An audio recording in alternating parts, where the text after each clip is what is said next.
I have everything: a stable job, a good house, friends who check in, a partner who loves me.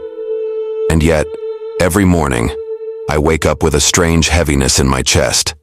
It's not sadness, not quite depression either, just emptiness. Like something inside me is missing. Like I'm living someone else's life on autopilot. Have you ever felt that? You scroll through your phone, you smile when someone cracks a joke, you eat your favorite food. But deep down, there's a silence, a void, and you don't know how to fill it. You keep thinking maybe a new goal will help, a new trip, a new relationship, a new version of yourself. But nothing truly sticks. You return to the same space, full on the outside, but empty on the inside. Jiddu Krishnamurti once said, "It is no measure of health to be well adjusted to a profoundly sick society." Maybe the problem isn't you. Maybe it's the life you were taught to live. We've been conditioned to chase after more success, more likes, more validation. From the time we were children, we were told that life is a ladder, that we must keep climbing: school, job, marriage, family, retirement. And if we do all of that, happiness will meet us at the top. But what if that ladder leads nowhere? Krishnamurti often spoke about freedom from the known. This idea that most of our suffering comes not from what we lack, but from being trapped in mental patterns we never chose. Expectations, labels, identities, roles we're supposed to play. We live according to someone else's script, hoping it will bring us peace. But can peace really come from imitation? Think about it. When you were a child, there were moments when you were fully alive. You didn't need approval to laugh. You didn't need success to feel joy. You just existed, and that was enough. But somewhere along the way, that changed. Life became a performance, and the emptiness? It's just the echo of the real you, waiting to be heard again. Maybe you're not broken. Maybe you're just waking up. Krishnamurti believed that true transformation begins with awareness, not effort, not struggle, just observation. To see things as they are, without judging or fixing. To watch your thoughts, your reactions, your fears, and realize they are not you. Have you ever truly looked at your own emptiness, not tried to escape it, not covered it with distractions, but really looked at it? What if that emptiness isn't a flaw, but an invitation? An invitation to stop running, to stop pretending, to sit with yourself and ask, who am I, when there's nothing left to chase? Because maybe, in that silence, something real begins. Truth is a pathless land, Krishnamurti said. That means there's no guidebook, no perfect method, no 5-step program to fill the void inside you. The journey back to yourself is messy, confusing, lonely at times, but it's the only journey that matters, and no one else can walk it for you. You might still have days when you feel lost, but that's okay. Feeling lost is the first sign you've stopped lying to yourself. It's the beginning of honesty, of seeing life and yourself with fresh eyes. So, if you're sitting there wondering why you feel empty, even when you have everything, maybe it's because you've been living the life the world sold you, not the one your soul longs for. And the good news, you can stop, right now. You can step out of the noise, out of the race, and begin again. Not as someone trying to become something, but as someone simply observing, just watching, just being. And in that quiet space, something begins to shift. Most people try to escape that stillness. They fill their days with noise, music, podcasts, scrolling, meetings, errands, because silence feels scary. Emptiness feels like failure. But what if it's the opposite? What if that stillness is where the truth lives?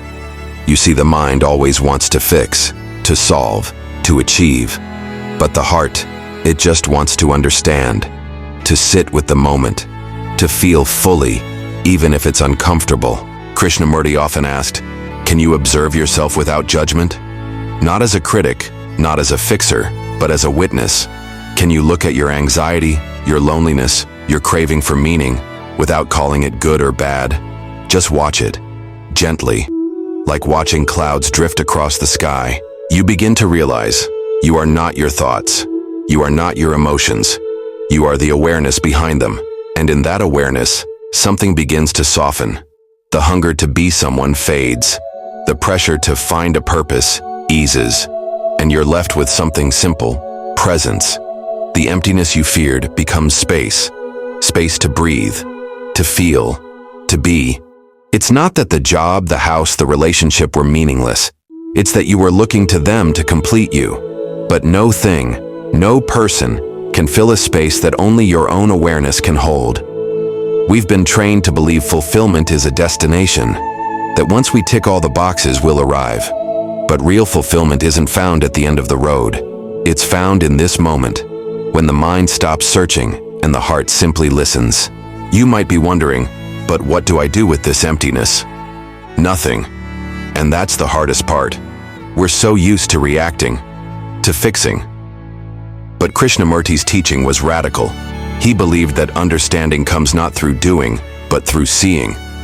When you sit with yourself, without distraction, without goals, without masks, you begin to see the structure of your own conditioning.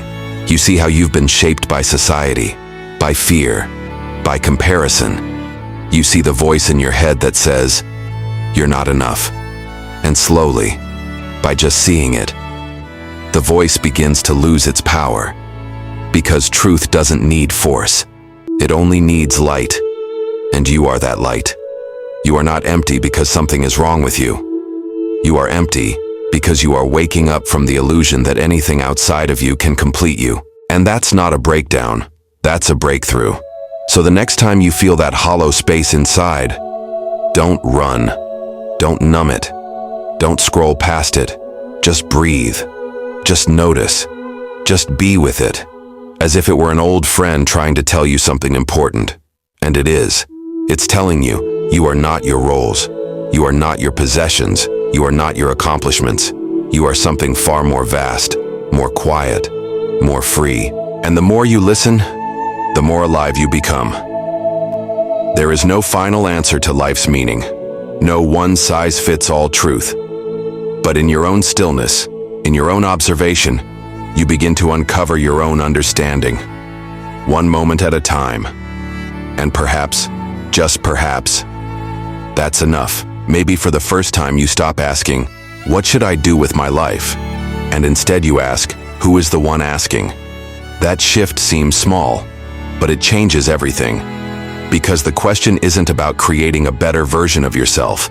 It's about seeing the self, the one who wants to improve, to succeed, to be someone, and understanding that even that is just a construct, a bundle of memories, of images, of experiences you've mistaken for identity. Krishnamurti said, "The ability to observe without evaluating is the highest form of intelligence." And in that space of pure observation, you stop trying to fix the emptiness. You begin to listen to it, not with fear, but with curiosity. And strangely, the more you allow it, the less it hurts. It becomes less of a hole and more of a doorway. You start to notice how often we fill our minds with noise, constant stimulation, constant opinions. Our entire culture is built on reaction. Click this, buy that, believe this, follow them.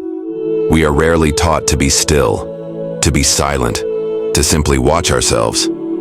But in that watching, clarity comes. You begin to see your thoughts as just thoughts, not truth, not commands, just passing clouds. And when you don't follow every thought, you suddenly have space between them, a pause, a breath. And in that breath, there's freedom. You may still go to work, still pay bills, still talk to friends. But something inside shifts. You no longer look to these things to define you. You participate in life, but you are not trapped in it. There's a quiet confidence that grows in you, not the kind that shouts or shows off, but the kind that simply is. A presence, a stillness that doesn't need attention or validation. It's like coming home to yourself after years of wandering. Of course, the mind resists. It wants answers, it wants guarantees. But Krishnamurti reminds us, truth has no path. That means there's no fixed route, No final destination. You don't arrive. You just keep discovering, moment by moment. That might sound unsettling, but it's actually liberating. You realize that life isn't something to be solved. It's something to be lived, not from a place of fear or lack or comparison, but from awareness. And that awareness begins now, with this breath, with this exact moment you're in. You don't need to quit your job, or leave your relationship, or change everything overnight. Sometimes transformation begins by simply seeing, clearly, honestly, where you are right now. The rest unfolds naturally. So what happens to the emptiness? You don't get rid of it. You don't escape it. You understand it. You realize it was never the enemy. It was always the signal, the whisper from deep within saying, "There's more to life than this surface you've been stuck on." And once you hear that whisper, you can't unhear it. It stays with you, in quiet moments, in noisy ones, reminding you to return, to observe, to question, to feel. You begin to live with your eyes open, instead of sleepwalking through your days. And that is the beginning of true living. Not just surviving, not just performing, but being. Fully, honestly, courageously. So if you feel empty, don't run from it. Sit with it. Listen. In that silence, you may finally meet the real you. Not the one shaped by the world, but the one that's been quietly waiting all along.